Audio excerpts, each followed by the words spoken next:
What is going on, everybody? Today we are back with some more viewers' questions. Today we're going to be tackling a subject that we haven't really talked about at all on this channel. We're going to be talking about a question related to hair fibers. Before we jump into the question though, please remember to like, comment, subscribe, hit the notification bell below to stay notified and to make sure that this channel gets bumped out to even more people.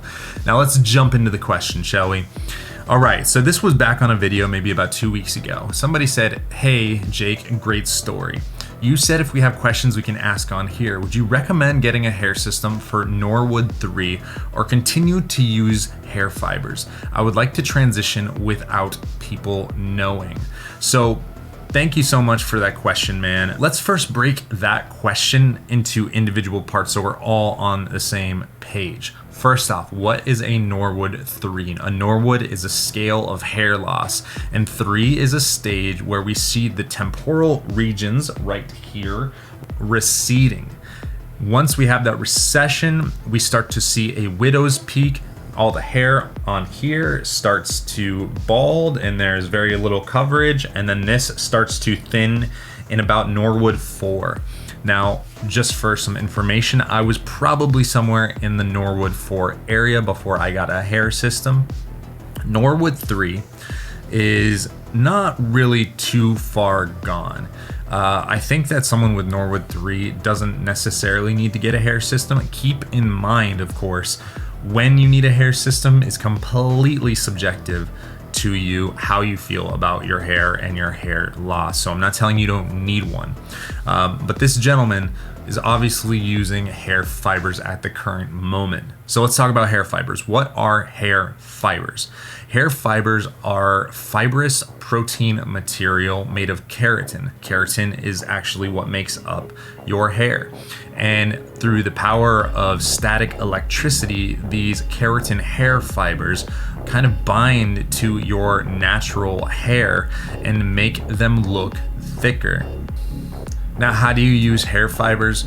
We can make a video on that later, but basically it comes in a bottle or a little spray device that you can essentially spray them into areas where you have very little coverage, and it can make it look like your hair is fuller than it actually is with these keratin fibers. So, is it a good strategy? Is it something to do? Is it a good way to transition into a hair system?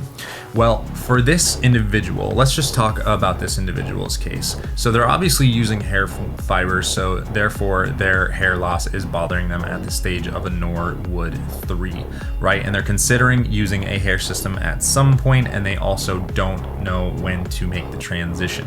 So the question here really is about the transition, not about if hair fibers are great or if hair fibers are amazing or this or that. Here's what I recommend. Personally, I think that hair fibers are a good intermediary strategy. What do I mean by that? They're a good intermediary strategy because if you have a little bit of hair loss, it can make your hair look fuller. And it's something that is very, very easy to do. You can just spray it on in the morning, make sure you get it right, get the technique, so that way it looks full, but it doesn't look fake.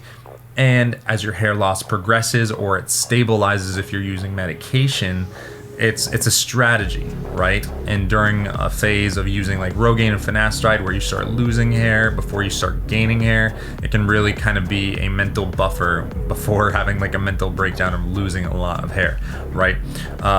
In this gentleman's case, I think it's actually a very good strategy to potentially use some hair fibers in order to make a smooth transition into a hair system.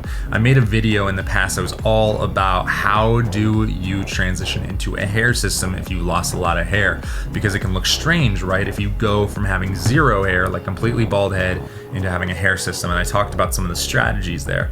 This could be a very, very good strategy for just adapting into a hair system much more naturally, right? I could see someone who is starting to use hair fibers, add some density with the hair fibers, therefore making it look fuller, and then switching into a short hair system, one that is kind of like a Caesar cut or something, right? It's a much more gradual jump than going from very severe recession into having a full head of hair, right? So I think it can be a good strategy like that.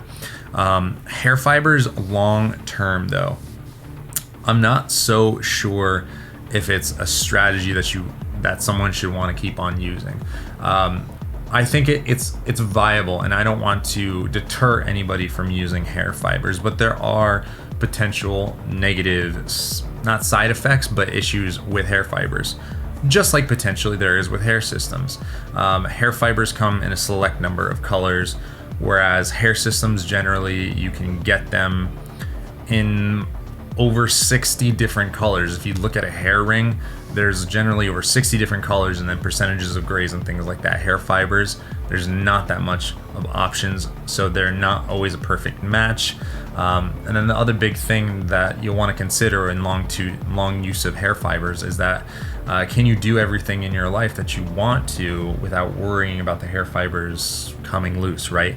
So like if you're sweating in the gym and you're wearing hair fibers, are they just gonna fall all over the place? The hair fibers might last for a short period of time while you work out or while you sweat, but eventually they're just going to run out of your head and out of your hair. And for me, for example, that would not be an option, and I could see it being pretty embarrassing.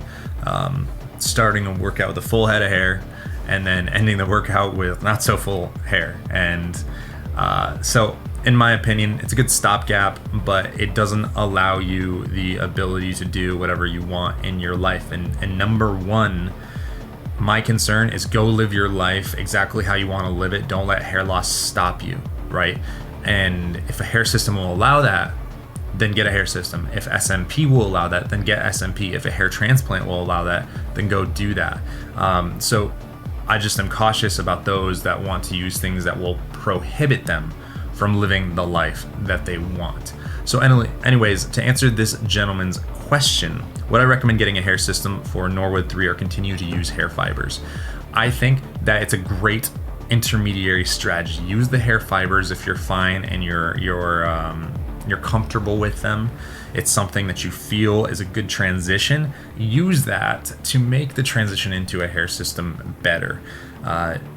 Don't go so long potentially that it really shows that you're losing a ton of hair. If you know that you're going to go into a hair system, if you're 100% sold on it, just make the switch sooner than later, and I guarantee you're going to find you have more freedom. Guarantee you find that you have just a lot more ease of mind after you get through the initial stages of wearing hair systems. And yeah, that's about it, guys. I think hair fibers can be a great thing, a great intermediary step, but I don't think it's a long-term solution because it prevents you from doing some things. Anyways, remember to please like, comment, subscribe, hit the notification bell below to stay notified. But remember, when you do all of that stuff, it actually pushes this channel out to more channels. And that's what we're trying to do, destigmatize hair loss. Thank you very much, guys, and I will talk to you soon.